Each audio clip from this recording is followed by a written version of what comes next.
All right. Hello, everybody. Welcome to Tuesday. Any questions about lecture from yesterday? As we've been going through behavior change. And I will go ahead and share this. Okay, so I think we left off with overgeneralizing yesterday. So we're going to keep going through the different cognitive errors, and then we're going to cover acceptance and commitment therapy. And then I'm going to close out that lecture and go ahead and burn that. We'll take our break then, and then we will start the epidemiology lecture today. So that's the plan. Any questions before we get started? All right, let's go. Next of the cognitive distortions is catastrophizing. And this is, if y'all have heard the term making a mountain out of a molehill. So it's a lot like overgeneralization, but in this situation, it's taking one bad thing and then thinking this other bad thing is going to happen, this bigger bad thing is going to happen, this bigger bad thing is going to happen. And then somewhere at the end, we all die or the world comes to an end when a person follows out through on their catastrophizing. And one of the ways that we kind of treat that is we ask individuals to kind of lay out event A, event B, event C, event D, that type of thing. And we ask individuals, what is the probability that A would happen? And let's say they say 50-50, which is usually high. When you actually get people to start thinking logically about the probability of that thing really occurring, it's usually a much lower probability than they emotionally kind of had in their head. But let's say they say 50-50. Okay, so the event A, 50-50, 0.5. And then event A happening and event B happening, let's say they're both 0.5. That's what the person tells us. And then the actual way of doing mathematically that A and B are going to occur, it would be multiplying 0.5 times 0.5. Now we're down to 0.25. Does that make sense? And then you would do the same thing for event C. What's the actual probability? And then you would do the multiplication for event A, event B, event C. And it's an exercise that we can do with individuals who have this tendency to catastrophize. And again, this usually gets inherited from family members or people who are around you who did this in front of you. But it's a great way mathematically of helping them realize, like, oh, I'm walking around thinking A, B, C, D, E, all of this stuff, and the world's going to come to an end is going to happen. But when I add math to it, it's like, oh, like that's probably not going to happen, So you just you kind of apply some logic to this real emotional way of reasoning. After that is arbitrary or superstitious inference. So this is when an individual makes an inference or draws a conclusion without any evidence. And I'll give you an example. So I worked with this client who was in his young 20s, and he lived his whole life terrified that at any moment in time he could have a seizure. And it was based on some reality. When he was a little boy, he had a seizure disorder, and he had some really embarrassing kinds of moments. Like he had a seizure in school when he was a little boy, and he fell out of his desk and onto the floor, and he seized.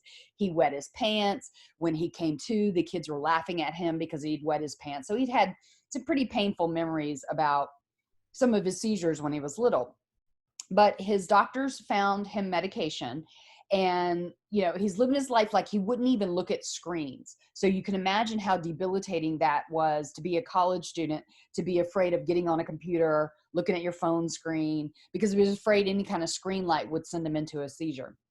So I'm sitting with him at one point in time, and I'm realizing how debilitated his life is because he won't expose himself to any screens. And I ask him, when was the last time you had a seizure? Because he's in his young 20s at this point.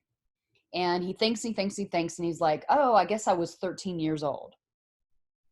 Now, what does that evidence say to you? He's in his young 20s. He hasn't had a seizure since was 13 years of age. He's been on the same medication ever since. To me, it says he's in the clear, right? This medication is obviously working. It's been working for, 13 years for you, that type of thing. But he goes, okay, I haven't had one since I'm 13. And then he braces himself like, I am due for one any day now then. Can you see that arbitrary inference, like sort of jumping to some conclusion when actually the evidence says the opposite? Does that make some sense? Okay. Um, Magnification and minimization. Magnification is a little bit more like the catastrophizing, taking something little that's bad and making it huge that is bad. But I want to talk about minimization, the inverse of that, because minimization is a common one that I see in people with depression or depressive tendencies. It's a tendency to take good stuff and minimize it.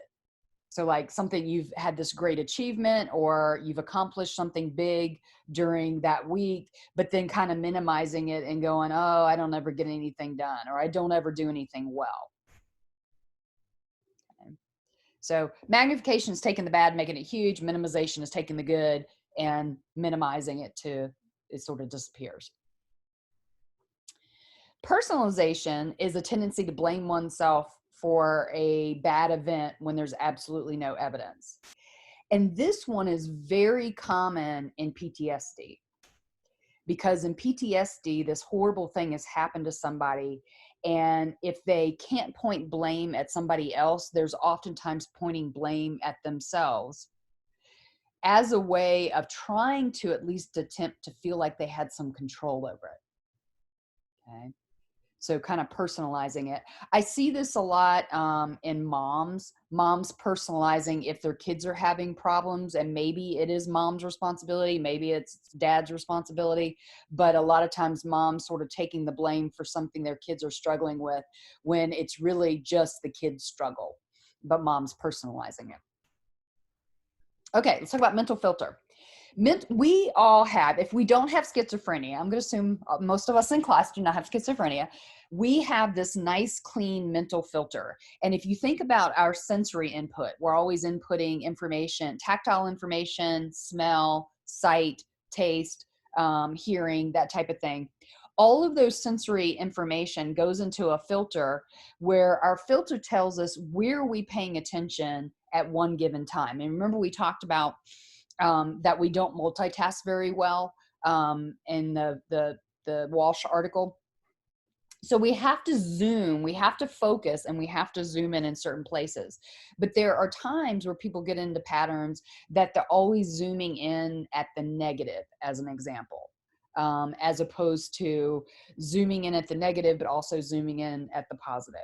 And so we just kind of help individuals kind of think about that. One of the common things that we do for individuals, and we're going to get to ACT therapy here in a bit, is an exercise in perspective taking, and or helping somebody who's having interpersonal difficulties try to step into that other person's shoes, try to have empathy from that other person, try to see the situation from that other person's perspective. Okay, instead of just filtering everything through I, me, I, me, you know, that type of thing. Does that make some sense? And that people who are I, me all the time tend not to have very good relationships. And so to increase that interpersonal sensitivity, we try to switch that filter over into that other person's perspective or mindset. Do you commonly see this with patients with anxiety? We see all this stuff. All this Okay. stuff goes up when people have anxiety. You bet. Yeah. But then some, like, you know, some show up a little more with depression, some a little more with PTSD. And if any of you all identifying yourselves, it's okay. I mean, we all do some of this kind of stuff. And it's, you know, that's kind of like human nature. But if we do some of this stuff and we feel like it's driving negative feelings or emotions, or if it's driving unhealthy behavior, then this is a real nice place to kind of try to take a look at, are we in these patterns of automatic thoughts where we're doing some of this stuff? And for clients, just being able to kind of record their stream of thought process, like a client who's depressed, you might have them write out automatic thoughts when they're crying, as an example. And then we examine that writing in therapy and we look for this stuff. But to have labels to put on it for a lot of individuals is helpful. Like, oh, I'm doing this thing and it's got a name. It's called mental filter. And I need to figure out how to take another perspective and zoom my attention somewhere else. Other questions? Okay, keep going. Emotional reasoning. This one you see a lot in people with anxiety, particularly anxiety sensitivity, where their bodies are kind of wired to feel threatened, to feel anxiety more so than other individuals that don't have anxiety sensitivity. And it's the idea, if I feel it, it must be telling me something. It must be true. And I'll give you an example.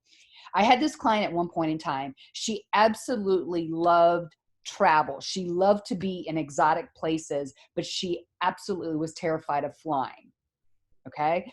And I would know when I would be getting a phone call from her, an emergency phone call, when she had a trip planned and she was going somewhere else and she was going to get in an airport, and she would be sitting in the waiting area in the airport, just regularly having a panic attack. Like, I could predict it. So she'd be having a panic attack and she'd call me up. And a lot of times she would say things like, I'm panicking and I think God is sending me a message. God is telling me not to get on this airplane. Can you see the emotional reasoning? Like, if I'm panicking, it must be a note to self. And then she was religious, so she'd bring God into it. God's telling me not to get on this airplane because the airplane is going to crash. And I would talk her through it. I would talk her onto the airplane, and she would be pretty nervous while she was flying. But she would land in some place amazing and have a wonderful trip. But it was just very predictable. But can you sort of see that? And then I'm sitting there thinking, no, you've classically conditioned having panic attacks in airports, right? And she was afraid of flying. I still remember getting on an airplane with my son, my youngest son, Forrest, at one point in time, and he was kind of hesitating, and it took me a while to realize he was kind of anxious as we were about to board the plane. And I remember down on my knees, and I was like, Forrest, are you afraid of flying? He goes, oh no, mommy, I'm afraid of crashing. It's like, yeah, isn't that what you're up in the air, you're fine, right? Isn't that really what it was about? It was like, so he gave me clarity on what my clients were feeling in that way. So what she was feeling is just panic, classically conditioned to an airport, or classically conditioned to the thoughts of crashing. And she had a quirky neurological system that experienced anxiety very easily. So that was really what she was experiencing. Should statements are easy as a clinician because a client sits right in front of you and uses the word should. And shoulds usually come from, we talked about the other day, thinking about best and worst parents ever said or did to you. And oftentimes that leads to a family rule or a family expectation. Shoulds are rules that we've inherited. And if we went back to that tree of life, the shoulds are kind of like those core values, core expectations, core rules in the trunk of the tree. Okay.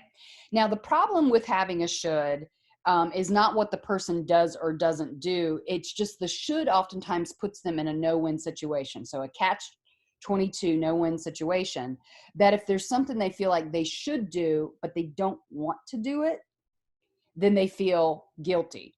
If there's something that they should do, but they don't want to do it, and they do it, they oftentimes feel resentful. So your choices are like guilt or resentment, none of which are pleasant in the human experience. The problem is not what the person does or doesn't do. The problem is the should and the rule that should holds.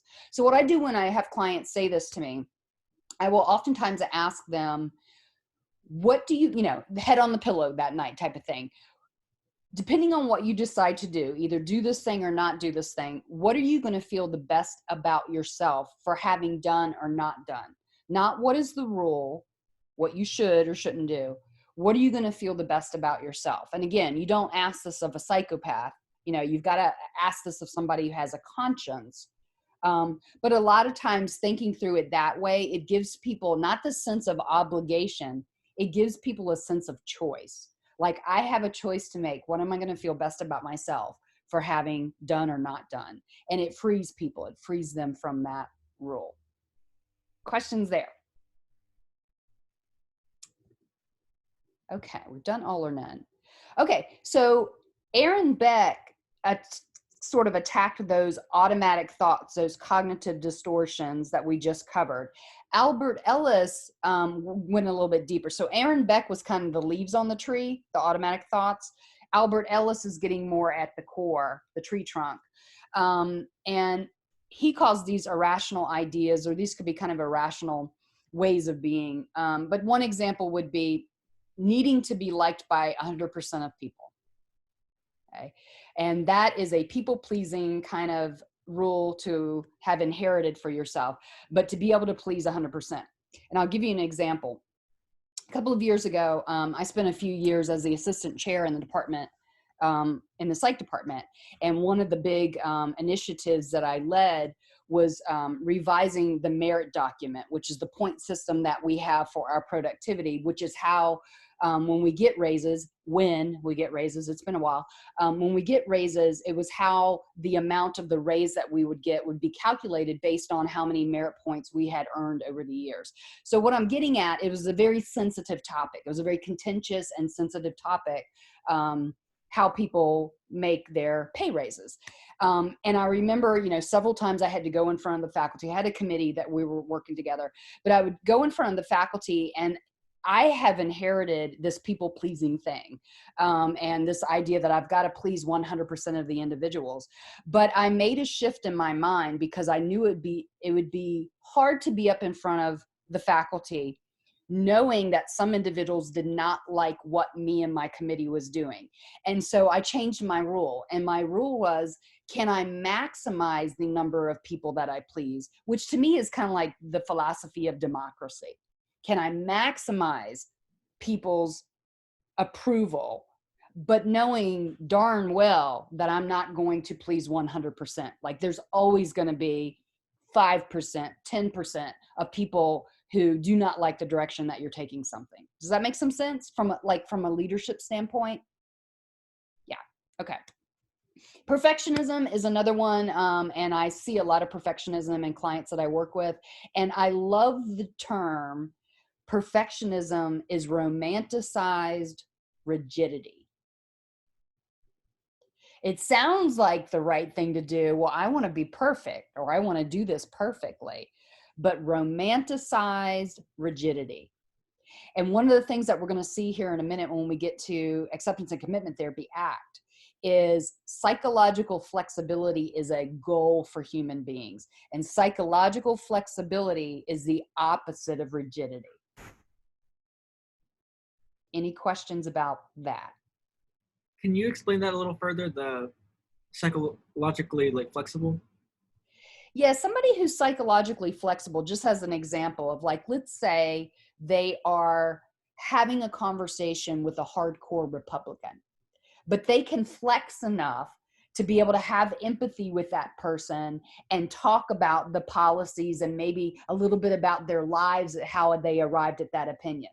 But that same person could be having a conversation, say, with a hardcore Democrat who's very liberal, very left-wing, who could exercise the psychological flexibility, again, to have conversation with that person, empathize with them, try to understand how their lives led to them having those beliefs. So it would be the opposite of digging in no, I'm right and you're wrong. That would be rigidity. Does that make some sense? Yeah, Okay. it does. Yeah, so the flexibility is you're not necessarily losing yourself. You still have core and you still know who you are, but you can take other people's perspectives, or you can examine your own thought patterns and take a look at oh, that was a really perfectionistic thought. I bet I need to relax that a little bit. That would be psychological flexibility. Okay. And then avoidance, this is one you see a lot in anxiety, for people with anxiety. And just like we talked about yesterday, avoidance, when you go into a situation and it's scary and you're like, oh, anxiety, and then you escape it, you avoid that situation, that's negative reinforcement. Get this, negative reinforcement. Avoidance of problems breeds more problems. Avoidance of problems breeds more problems. Facing problems is the only way that people are ever able to solve problems. So exposure or facing something is the opposite of avoidance. So people who get into this habit of avoiding, their lives get pretty chaotic and the problems just build, and build. Okay. So a lot of what we do in psychotherapy is helping people identify their avoidance and helping them develop a toolbox of coping skills. And a lot of times those coping skills involve actually facing up and addressing problems. Okay. All right. Acceptance and commitment therapy. All right. I drank the Kool-Aid a couple years ago. And after I started learning about acceptance and commitment therapy, I realized as a psychotherapist who was I was trained very behaviorally in graduate school, and then kind of moved into cognitive behavioral therapy, got some training in family systems, and didn't learn really about acceptance and commitment therapy until about 10 years ago.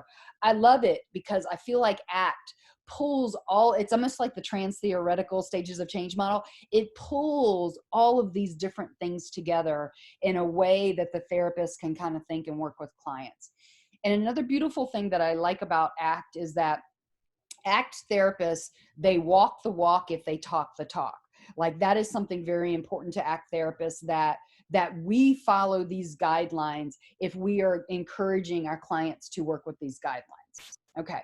So you see at the very center of, this is called a hexaplex, is psychological flexibility. And so to keep adding to your question here, being present, being open, kind of open-minded as opposed to rigid and closed, and then doing what matters to you. And the doing what matters to you, let's go over here and talk about chosen values. A lot of times what we do when we start therapy with a client and we're working in ACT, we give them these values cards, and we will have them take this card sort and do a homework exercise or do it right in the therapy office where they run through the values and they very quickly discard anything that is not a value to them. Okay. And it's really easy to go through the card sort and discard, like, no, that's not me. That's not me. The challenging part, though, is to take what's remaining in the values card sort and be able to go, what is extremely important to me? What is kind of important to me? And then once they get those two columns, then they actually will sort them in a ranking order. And what it does, there's this thing called a true north, and I love true north. It is the idea that if you had a compass and you could, compasses, because of the magnet, points north in terms of where you're at. If you clarify your values, your true north is you are always walking in the direction of your north, that your behavior, your thoughts, the way you treat other people are walking towards your true north. And what happens to a lot of clients, as an example, is once they reflect on their values and they figure out what their true north is, they realize that their behavior and the way that they're walking is in the opposite direction. It's like, okay, I've got my true north, but I keep walking south. I'll give you an example. Let's say I'm a young mom and I clarify my values, and my most important value is family, and that I want to be a good mother to my children. However, I'm suffering from depression and I'm drinking and I'm drugging, and I can't get out of bed in the mornings, or I'm afraid to get out of bed in the mornings and let my young kids see me, because they're going to see that I'm hungover and they're going to see that I'm depressed, and it's going to hurt them, and they're going to wish they had a better mom. So when I start clarifying my values of what does a good mom do? She gets out of bed.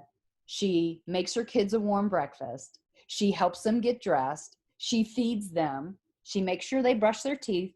She walks them to the school bus. She gets them off the school bus in the afternoon. She helps them with their homework. She takes them to soccer practice and cheers them on. She makes them a warm dinner, et cetera, et cetera. She bathes them. She puts them to bed. She reads to them. Got it? So if that's her true north, but she's not behaving that way. Does that make some sense? And for a lot of individuals to realize that big discrepancy between what they value and who they want to be versus how they're actually behaving in life is a nice cognitive dissonance, and it makes them really want to start shifting their behavior. Does that make some sense? With this theory, I'm getting kind of confused because I've studied the Gestalt theory a lot in my courses before, the Gestalt theory of therapy, and it seems really similar to be in the now and the present and focusing on doing things in your life that are going to enhance your life. So what's the difference between acceptance and commitment theory? Is it more behavioral type of theory rather than a therapy? I don't know what I'm trying to say. Sorry. Well, you're asking a really good question, and I'm not an expert in Gestalt, so don't ask me to quote Gestalt therapy. I know of it, but it's not really where I've been trained. I can tell you that the origin of acceptance commitment therapy came out of behavior therapy. So Okay. it's very like here and now, doing the right things, changing your behavior, that type of thing. But I think what you're getting at a bit, and this kind of goes back to Prochaska and DiClemente in their stages of change model. You know, they had all of these different psychological orientations, and what they studied and what they kind of came up with it is that a lot of times these different therapies, they're doing the same thing. Yeah. In a lot of cases, they just call it something different. Like I remember working with a, it's Albert Alice, an Alberian therapist at one point in time. And she and I were talking about what we do after a person has experienced trauma. And she's like, oh, well, we do these narratives. And she starts describing it to me. And I'm like, oh, I call that exposure therapy. It's journal writing about the traumatic event. But to me, it's exposure. And in her mind, it was called writing your narrative, writing your story. And it's like, oh, we're doing the same thing. Yeah. Yeah. Other questions? Okay. The committed action is that once that true north is determined, is helping a client think through how would your behavior, and keep in mind behavior can be thinking too, to be thoughts. How would your thoughts and your behavior, how can you move that to align more to your true north? And again, after people have clarified their values and they realize that they're not walking towards north, they're very motivated to start to do that. And just like we said yesterday, in a lot of situations, it's baby steps. Like what would be little baby steps to start moving you in that direction? So for that troubled mom that I just talked about, it would be setting an alarm clock and making yourself get out of bed, I don't know, a half an hour before you get your kids up to get yourself ready or start preparing breakfast, that kind of thing. That would be the baby step maybe. Okay, so committed action, and so that's the commitment part. Self as context. This is one of the things that I really love about ACT, is that, and both cognitive behavior therapy and ACT do this. They want clients to get aware of their thought patterns. Okay, so it could be the automatic thoughts, the leaves of the tree. It could be the core of the tree, their expectations, rules, values, that type of thing. But it is definitely a know thyself. Come to more insight and understanding yourself. So when I talked about not losing your core, if you're talking to hardcore Republican, Democrat, that's what I'm talking about, is like sort of knowing yourself, knowing how you get your buttons pushed or how certain people can push your buttons would be unknow thyself. So I love the aspect of kind of knowing your thoughts, knowing your moods, knowing what pleases you, knowing how you get your buttons pushed. It is definitely a raising self-awareness kind of model. Okay. So now let's talk a little bit about thought diffusion. And I'll talk about, this is where ACT and cognitive behavioral therapy are a little different. They both are strong believers in getting to know your thought patterns. And so a lot of times you have clients do those thought diaries, or like I said, like a depressed client, you would have them write when they are crying as an example. Or if I had an eating disorder client who feels an impulse to binge, I might have them write before they binge, to write what that's about. What are the thought patterns going on in their head? The CBT people would take those thoughts and deliberately try to change them to make them healthier, more rational, more logical, maybe more positive. Sometimes positive's overrated, maybe more neutral if they're just negative thoughts. So in CBT, you're deliberately changing the thoughts, practicing the new way of thinking, and then hoping that you practice it enough over time that it becomes habitual, just like the original cognitive distortion.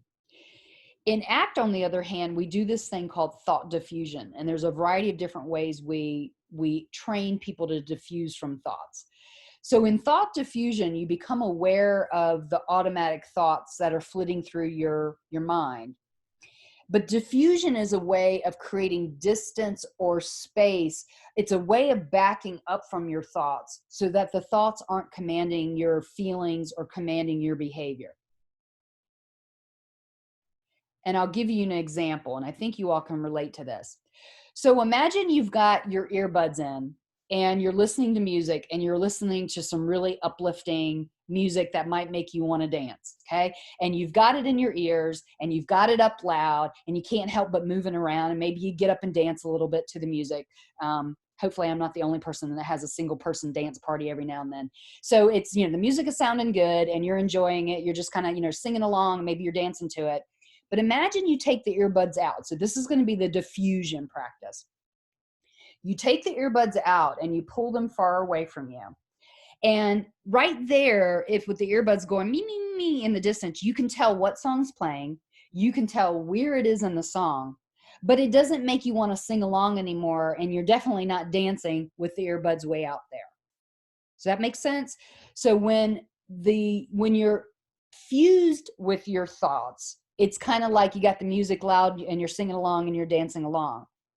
Diffusing from the thoughts would be finding some way of stepping back from them and realizing my mind just gave me a thought. And sometimes you even do the sarcastic thing and act. It's like, thank you, mind, for giving me that thought. So the example I like to use is when I'm in an airplane. I'm talking a lot about airplanes today. I guess I'm missing flying. And they do the whole safety video and they say they drop the mask. That's a really good example in self-care. You're supposed to put your mask on first before you assist anybody else, because if you go around helping everybody else with their masks, you're not going to have oxygen and you're going to pass out, right? So nice way of thinking self-care.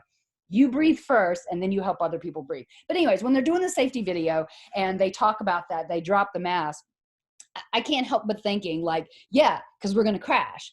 And we're going to crash. And who needs oxygen when you're crashing and you're smashing? Like, what's the oxygen going to do for you right then and there, right?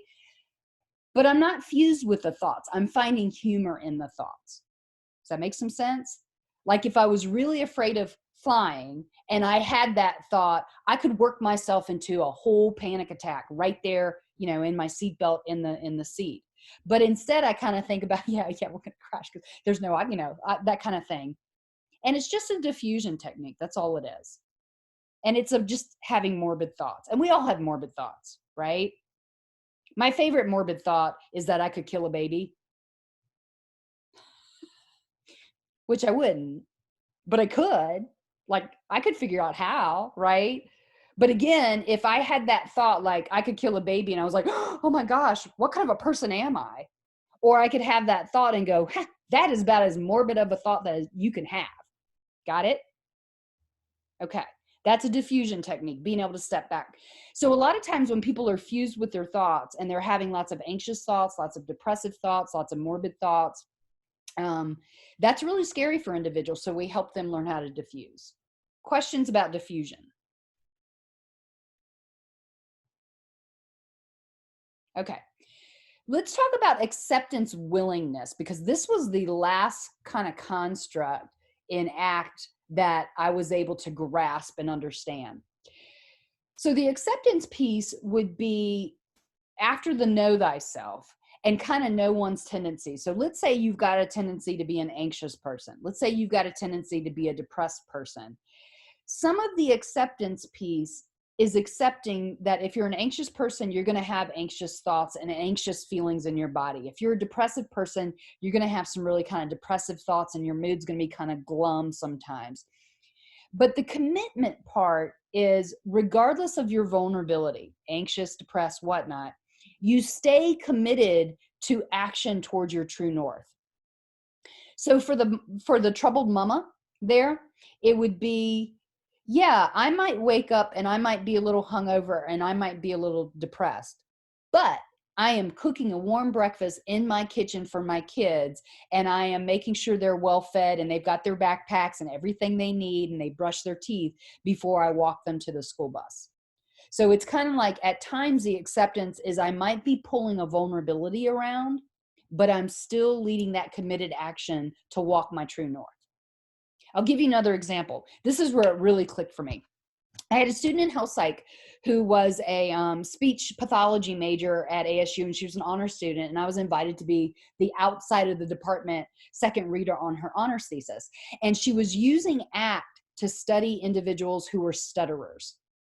And it was a beautiful example for me because a person who has a stuttering neurological problem, usually you don't treat stuttering and make it totally go away. It's like a vulnerability, a neurological vulnerability that people are always going to have if they were born a stutterer.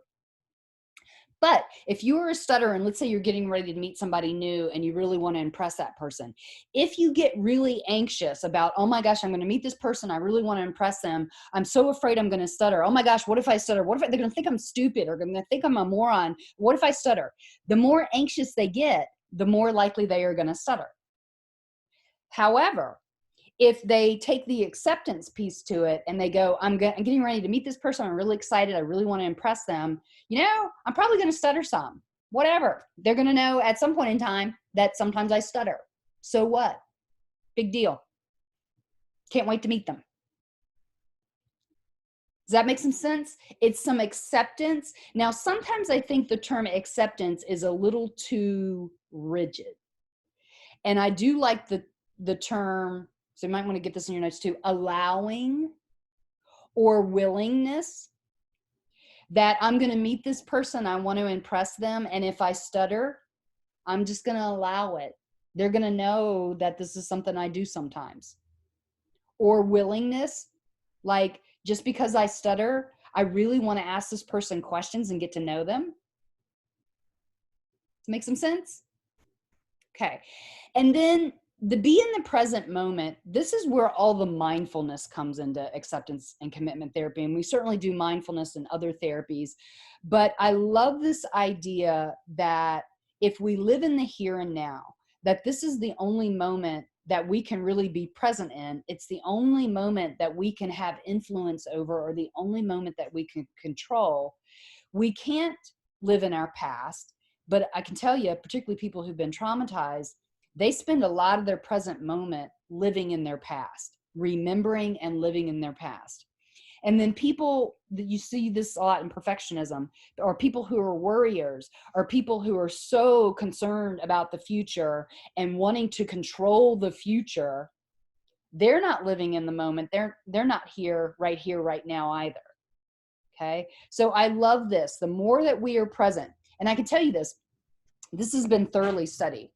People who automatically live in the moment, think about a puppy or a kitten. I was just playing with my parents' new puppy last week, and he was just so cute. He'd see my shoelaces and he'd want to play with my shoelaces, and he was just like, everything was the moment, like, oh, shoelaces, I've got to play with them, kind of thing. People who automatically live in the here and now are happier people. They are happier and more fulfilled. People who live in their history, people who live in their future, are not nearly as happy and fulfilled. However, training somebody to learn how to be mindful, to be in the here and now, it is possible. That is a skill set for some. It is possible to train people to do that. So there was a therapist, he has since moved on to a different job over at the counseling center at ASU, and he did his dissertation on mindful dishwashing.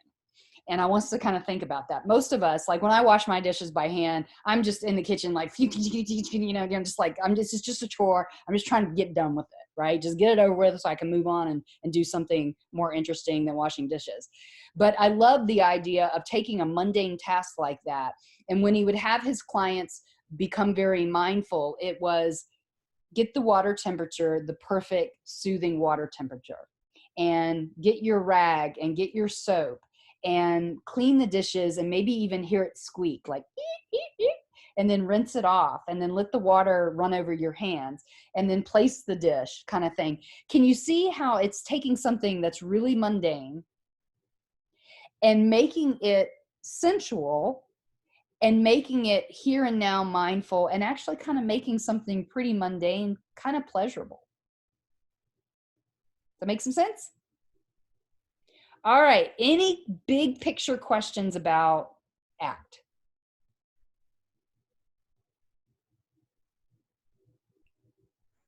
Anybody? Okay, we're going to take a 2-minute break because I'm going to burn this so I can label this part 3 of behavior change. So 2-minute break, and then let's come back and we will start the epidemiology lecture.